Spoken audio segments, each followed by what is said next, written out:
Good to see you all, bright and early, to talk about data contracts. All right, let's just get right into it.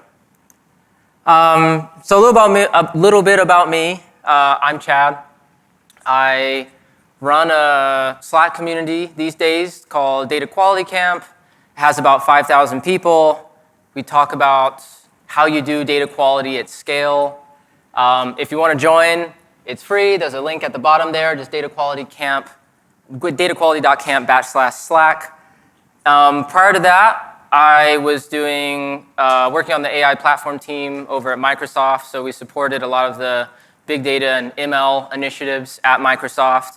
And then most recently, I spent 3 years at Convoy, which is a digital freight technology platform. And I was leading the data platform team over there. Convoy was very different from Microsoft, as you can expect. It was more of a late-stage startup, about Series D, had around 1,300 people, around a 500 or 600 person engineering team. And what I originally joined to do was build the data platform team, essentially from the ground up. And specifically, I had a focus on machine learning and experimentation. That's really what Convoy cared about. Their business was built on top of ML and routing and batching and a lot of cool algorithm-oriented freight challenges, and helping develop some of those interesting applications of AI and ML, and essentially running those systems at scale. Here's what I actually did. Endless firefighting from day one, right? That was not fun. In fact, I left Microsoft because this is essentially what I was doing all the time, and I assumed that at a startup it would be different. It was not. My team was responsible for maintaining some of the messiest SQL I've ever seen in my life.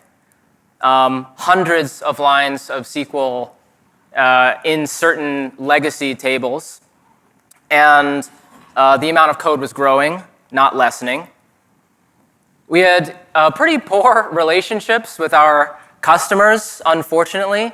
As an infrastructure team, this is a really challenging place to be because you're not directly impacting bottom line revenue, so you have to rely on your stakeholders to give you, thumbs up and praise and all that stuff, and we were just constantly at odds with our consumers. And then I was essentially trying to consistently hire more data engineers and repeatedly getting turned down because I couldn't justify the spend to our executive team. That was fun. So I did not like existing in that state of the world, and I wanted to solve that problem. And so there were a few core issues that I observed, and I wanted to tackle them one by one. The first one is that we were experiencing essentially constant failures, whether these were breaking pipeline changes caused by upstream teams, or more insidious issues where stuff wouldn't outright fail, but the underlying business logic would change. So you can imagine that a column called shipment distance in miles, that's essentially meant to express miles, gets changed to kilometers, and nobody knows about that, and that fundamentally changes a lot of the predictions of the models downstream. Huge amounts of data replication. We had the same metric and the same dimension repeated quite literally dozens, in some cases hundreds of times. That is not an exaggeration. We also had a lot of alerts and a lot of tests. So we certainly it's not like we weren't doing any data quality at all. We were encouraging all of our consumers to write tests. It's just those tests were firing constantly. And there was no real solution in place. There was no one to say like, hey, a test failed, now I'm gonna go figure out what caused it, and there's actually gonna be a resolution in place, and this led to fatigue. People just started ignoring these alerts because they weren't being resolved in a timely fashion.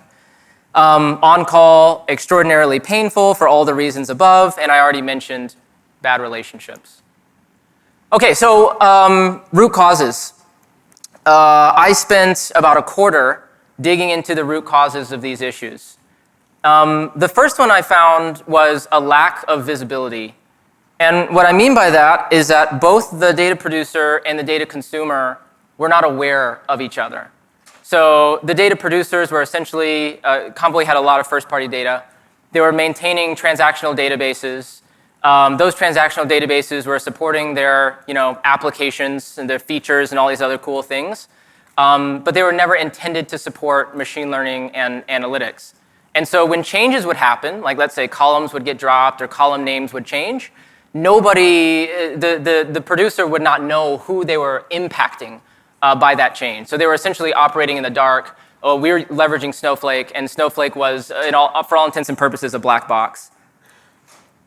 The data consumers, on the other hand, had no visibility into what changes were causing the problems that they were experiencing. So they knew they were having data quality issues.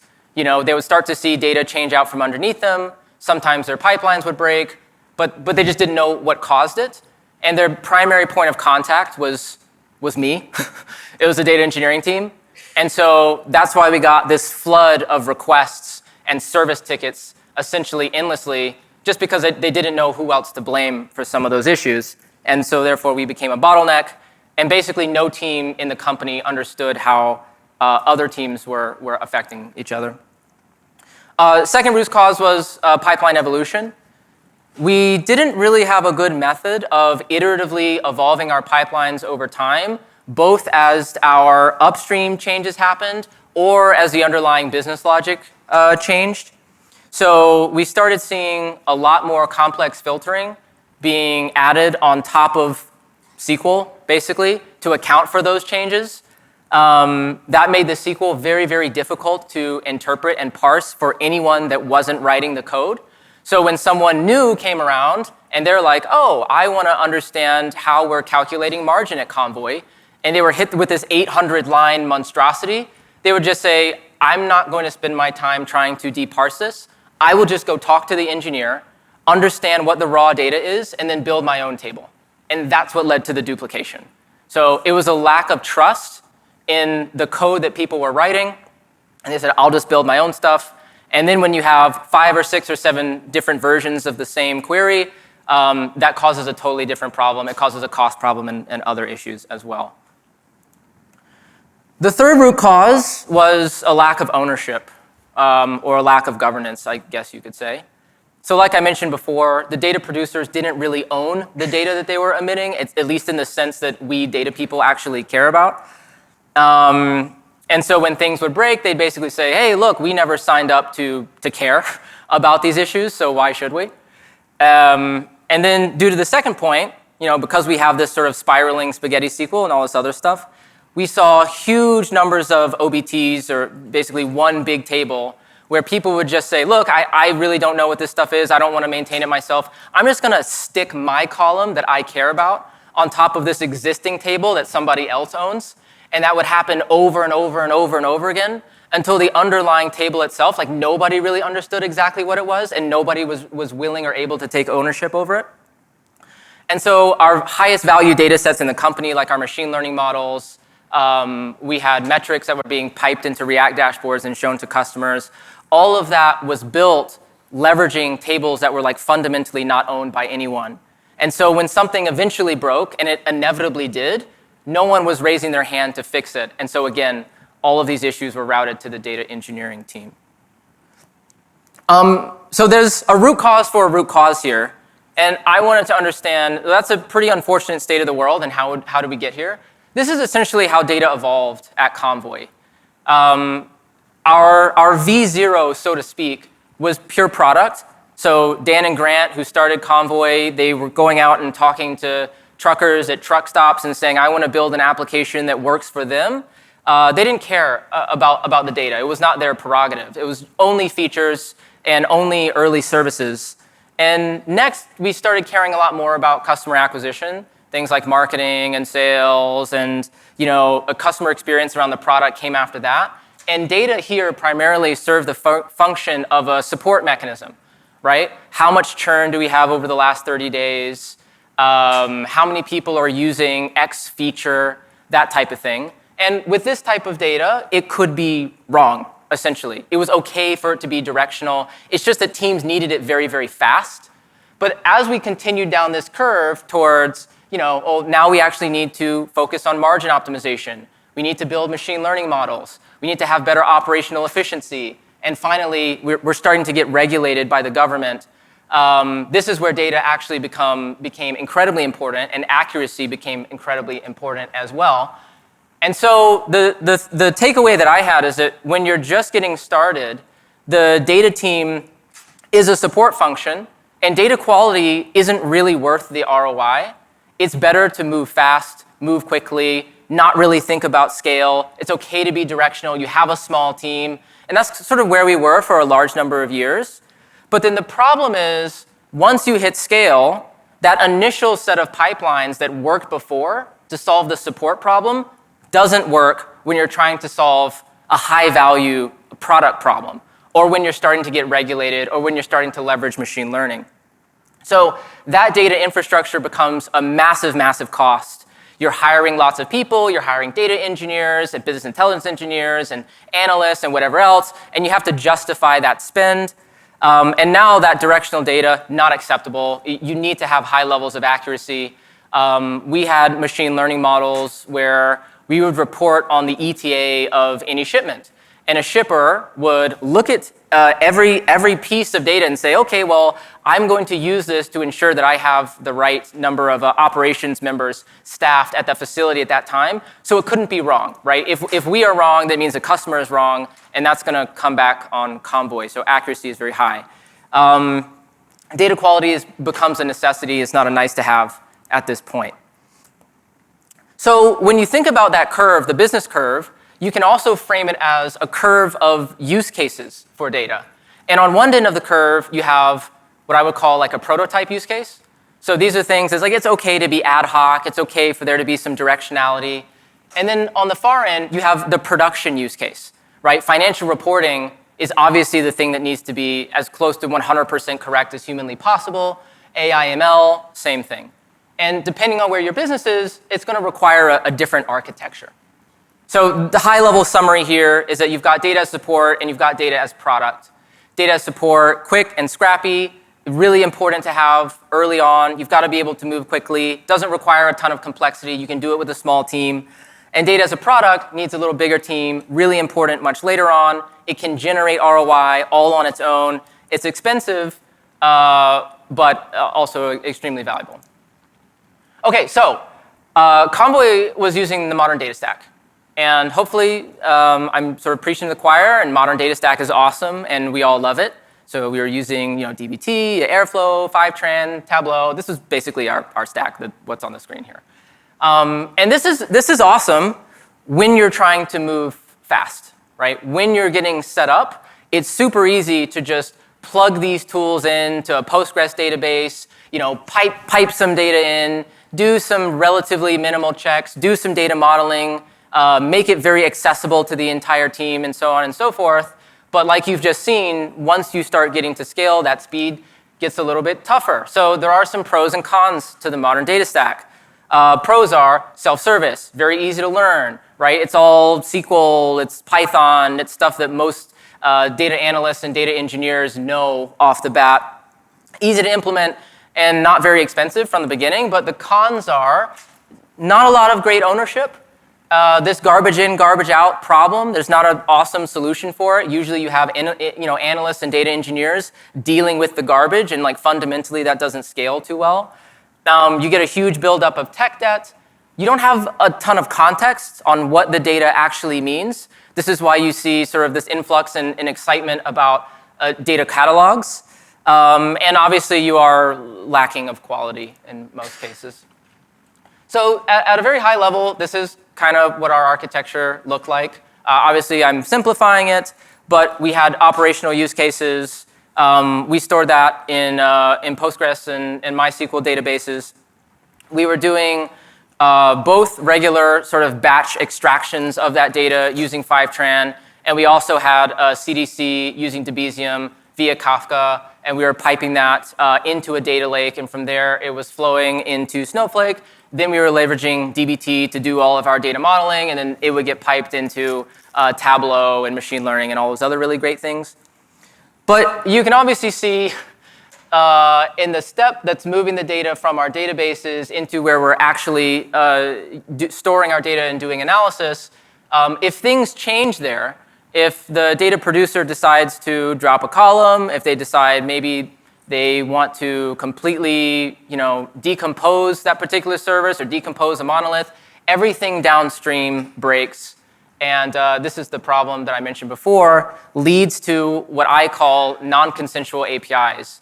Meaning, essentially, we were treating our data as an API, but no one had agreed officially that this was an API, and it needed SLAs. And that caused the entire pipeline to essentially be structured the exact same way, all the way down to our tables that people were taking a dependency on. So folks were constructing DBT models and saying, well, look, this person who is above me, where I'm extracting the data from them, they don't have a contract. There's no API. So why should I be willing to give it to someone else? And this is fundamentally what caused our problems around ownership. OK, so high-level definitions. Let's talk about data as a product, what that means. My opinion is that data ownership essentially just looks like following software engineering best practices. It's CI/CD, version control, API development, having great monitoring, things like that. I know there's a lot of different terms for data products. I feel that a data product is the equivalent of an engineering product, but for data. And that means that data quality, meaning if things break, there's some responsibility to fix them and treat them as a production bug, is everybody's responsibility. It's not just on the onus of the data engineering team and the data analysts. Data consumers and producers need to talk in the same way that software engineers talk with each other through tools like GitHub. They do code review. They look at code diffs. There needs to be something similar, sort of operating at the level of the data. There needs to be some sort of common standards of doing engineering for data, and the business has to acknowledge those and sort of improve them over time. And then if you have a data product, meaning something that is generating value for the company or something that requires a level of compliance, that it is supported by a production grade pipeline and not a pipeline that is solely designed to move quickly. How do you actually do that? This is something that I've said relatively frequently at Convoy, which is that a verbal contract isn't worth the paper it's written on. Yes, I think it's not a bad thing to start with verbal agreements between teams or agreements that are written down on a piece of paper that says, hey, these are our expectations, and I would really, really, really love it if you didn't break us. But unfortunately, as I'm sure a lot of you know, that's just not reality, right? As soon as it becomes like really challenging to prioritize between the data and whatever features somebody cares about, no one cares about these types of agreements anymore. And once someone stops caring once, it's a lot easier to ignore it the next time. All right, so data contracts, right? 10, 15 minutes in, we're finally getting to the core of the topic here. Data contracts are API-based agreements between data producers and data consumers. And it captures what are the expectations of the data, including the schema, the semantics, distributions, SLAs, really anything about the data that is meaningful for that data product. They are the technical vehicle that is required to implement and safeguard data products. There's a few really cool things that data contracts are supposed to do. The first is provide a shared language, which I think is the language of English or whatever country you are from. It allows the data model to evolve in an iterative way. So instead of doing a massive refactor 1 year, waiting until all the data fundamentally changes and the business changes and the upstream services changes, and then doing a refactor again, you're doing it piece by piece by piece. And it's about incremental data governance versus massive organizational shifts. So here's, in practice, what a contract could look like. Like I said, the contract itself, at Convoy, we represented these as YAML files, but it really could be anything. It's supposed to be agnostic and generic to the underlying technology. It can include anything here. I recommend starting with the schema first, because that's the easiest to enforce. And it's also the best to just get people, especially your upstream producers, aware of how the data is impacting their consumers. And once that awareness exists, you can begin layering on more complex checks over time. Things like semantics, cardinality, looking at the values of the data. Like we have a column called, customer ID that's always supposed to be a 10-character string, and those types of things. And then there needs to be some type of validation task that's running at the right level of the pipeline to determine if the constraints described in the contract are actually met or not. And then there needs to be some feedback loop back to whoever owns the contract to say, hey, there's been a violation, there's now a thing that you need to fix. Or on the opposite side, you're about to make a change that will break the contract, you probably shouldn't do that. Looks like a duplicated slide there. So the way that we think about, the way I think about contracts is sort of split into two parts. There's a preventative piece, and there's a piece around detection. Prevention obviously is about stopping problems before they happen. So this is getting inserted into the CI/CD workflow. It's being able to enforce schemas and values at a high level the way that we did that. There's sort of a much more complex, detailed architecture that I would be happy to talk about, but the high level is we had a GitHub bot that would comment on PRs with context about what was being broken if some schema was changed upstream. The next level of that is we actually would just break CI/CD.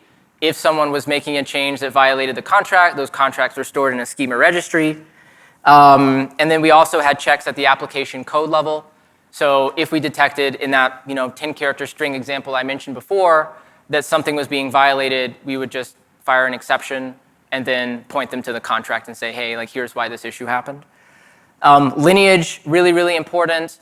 The big goal of contracts in the preventative stage, at least early on, is to be a feedback loop. You don't want to be a wall and say okay, I'm just going to break everything. What you want is for the producer to talk to the consumer and say, wait, maybe I shouldn't push this change out at 4:30 p.m. on a Friday if I know that it's going to break a really meaningful machine learning model at the company. Instead, what I want to do is wait until Monday and then maybe just have a meeting with them and figure out the sort of best way to iterate moving forward. And then on the detection piece, this is essentially monitoring and observability. Right? So it's detecting when things are going wrong, trying to push that detection as far left, as close to the producer as you possibly can. It's really, really hard to get someone to take action on something if you're only alerting them 4 days after it's actually happened. You want it to be in there as close to their workflow as possible. So at Convoy, we had alerts that were set up in the stream processing layer using Flink.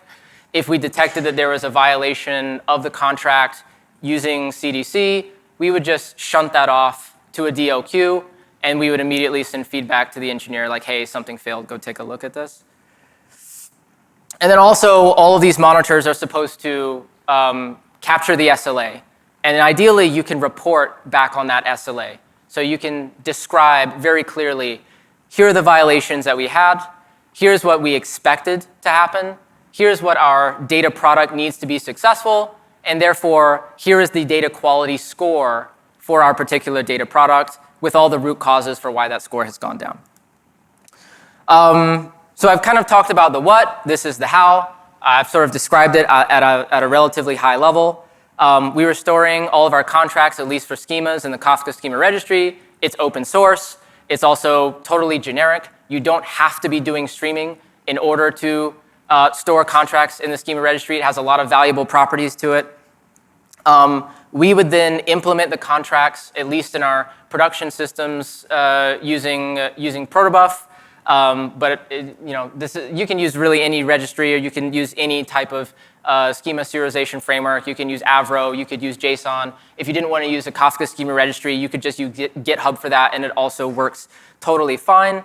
And then as a software engineer or whoever is the data producer is going through the CI/CD process, they go through build, they go through test. Then you have a check that checks the schema compatibility If there is no backwards compatibility, if that check fails, then you can either break the build or you can just fire an alert and saying, hey, you're about to break something. And you can include, ideally, all of that lineage data and context about what is being broken.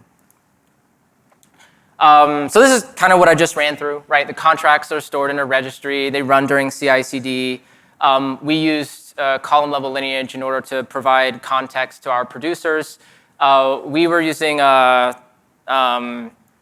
had a sort of a custom API that we built where essentially a data consumer could specify like, hey, here's the lineage for a pipeline that I care about. The data is flowing from A and going to B, and here's sort of the file. And then we would add metadata fields in a YAML file where the consumer would essentially specify, here's how this data is actually being used. This is a machine learning model. If this fails, it's a Sev 0 or it's a Sev 1. It's going to cost the company $50,000 a day or whatever it might be. Someone's going to have to wake up in the middle of the night and go solve this problem. And therefore, when something changed upstream that was going to break that data product, which we would analyze through the lineage, we would drop all that context to them through a GitHub bot. Like I mentioned, we had semantic checks, checks that were running in the stream processing layer. And then we also had checks on the distributions of the data that would run in Snowflake. We were doing sort of data profiles. And this all works for batch as well. Obviously, like there's some checks that you can't do in batch versus a streaming system, but conceptually, it's all the same stuff. You still have a schema registry. You still have a set of constraints. There's just different actions that you would take in batch.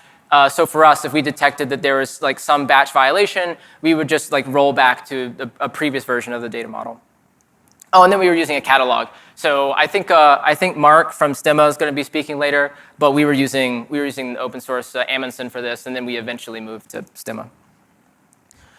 Okay, so how do you actually go about implementing something like this at your company? Well, the answer is you don't do it all at once because you will get pushback. This is a very new concept, and it requires a lot of change. And so starting small and working your way up is the right way of doing it.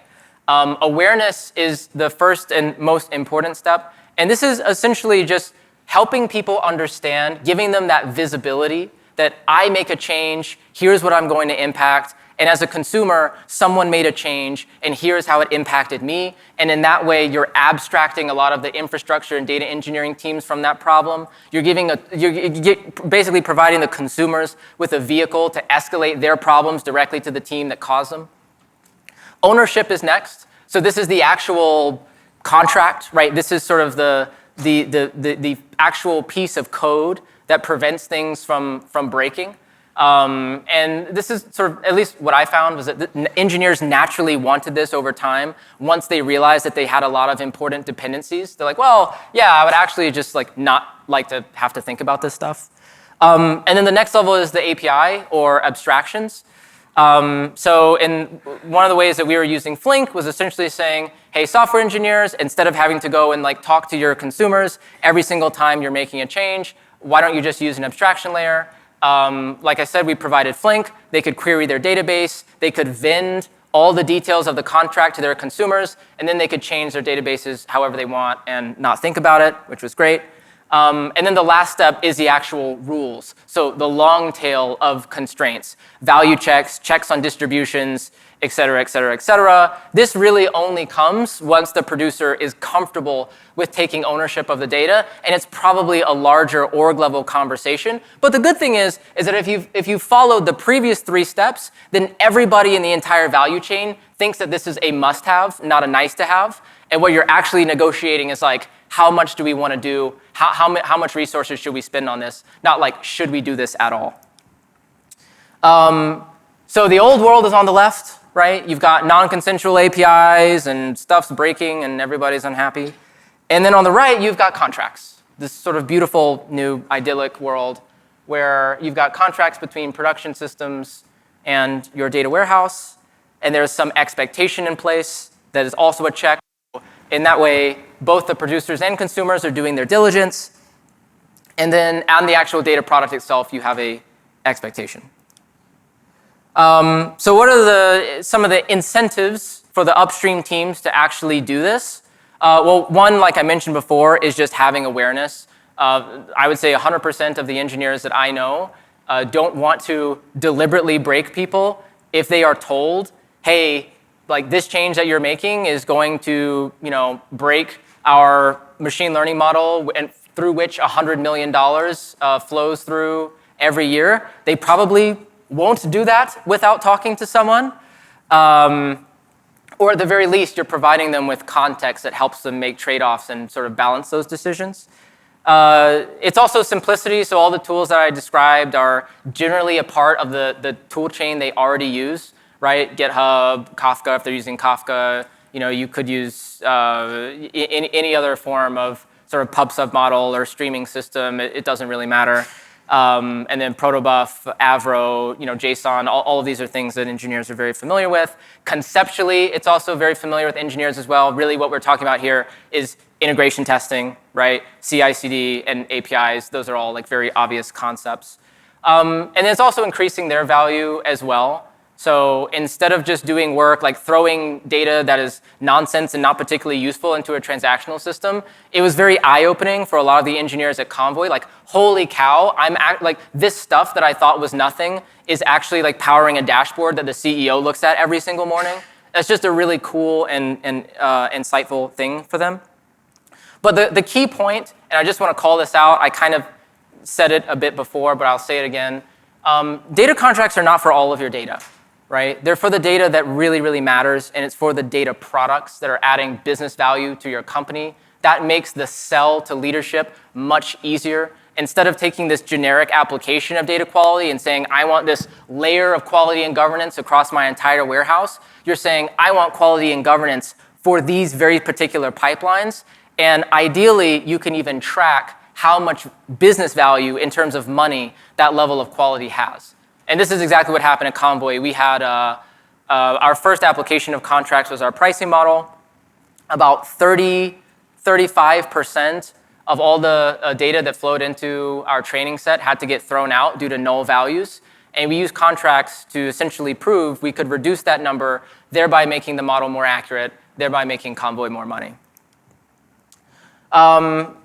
So like I said, where do you start? Find the most critical use cases. If your company cares about data, those use cases probably exist.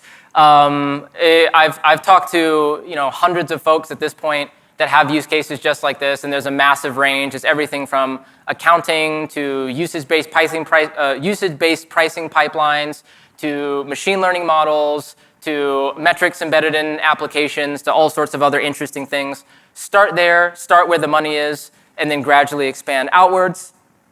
The data contract is not meant to be just in one place in the pipeline. It should be at every place in the pipeline. There is some meaningful transformation step or a handoff of a producer to a consumer. Once the contract exists through the pipeline, this is what I refer to as a production-grade data pipeline, right? It's scalable, it's backed by CI/CD, it's following engineering best practices. Demonstrate the robustness and then roll out to the rest of the business. So where you start, the primary focus in the beginning is on data quality or awareness and saving money. As you start to iterate, the contract is very, very flexible. So what we began to see was a focus on data modeling, adding in those layers of abstraction, adding in more detailed and comprehensive alerts and monitors. And then where you end up is a solution for data governance and privacy, policy enforcement, and compliance. Since you have that lineage piece in place, it is a bidirectional contract. So in the same way that you can ensure that the data flowing from one location to another location is the right data, you can also ensure that data flowing from one location to the right location is only being used in the locations that it should be. But that's a presentation for another day. In terms of impact at Convoy, we rolled out hundreds of these. Really, really major impacts to the bottom line. It was one of the largest initiatives for all of infrastructure, just in terms of ROI. My personal largest accomplishment doing this was that the producers and consumers started talking to each other. we had threads in Slack that were 50, 60 messages long of software engineers going back and forth with data scientists about like what the data needed to look like. And that was not something that ever happened before. All of that went to data engineering, and we essentially completely abstracted ourselves. So that was really, really cool. We also had way better documentation. And the reason why is there was actually an incentive for the data teams to create good documentation, right? Because if you want something enforced a particular way, you have to describe what the data is. And so you are actually incentivizing data teams to provide good documentation to engineers who validate it, and then that documentation then cascades throughout the whole pipeline. So key takeaways, data contracts, data APIs, they support data products, they cover schema and semantics and a whole bunch of other really cool stuff. Really critical, in my opinion, to doing data product development in general. If you're moving to a decentralized system where you're trying to abstract away the data engineers, maybe there's another way to do it that doesn't involve contracts. I can't personally think of what that is. Maybe some of you will come up and educate me. And again, the goal is to invest where you get iterative, incremental value. Start small. They don't need to be applied everywhere. Only focus on use cases where you're actually adding business value. All right, we've got 2 minutes and 30 seconds left. I'm done. Thank you.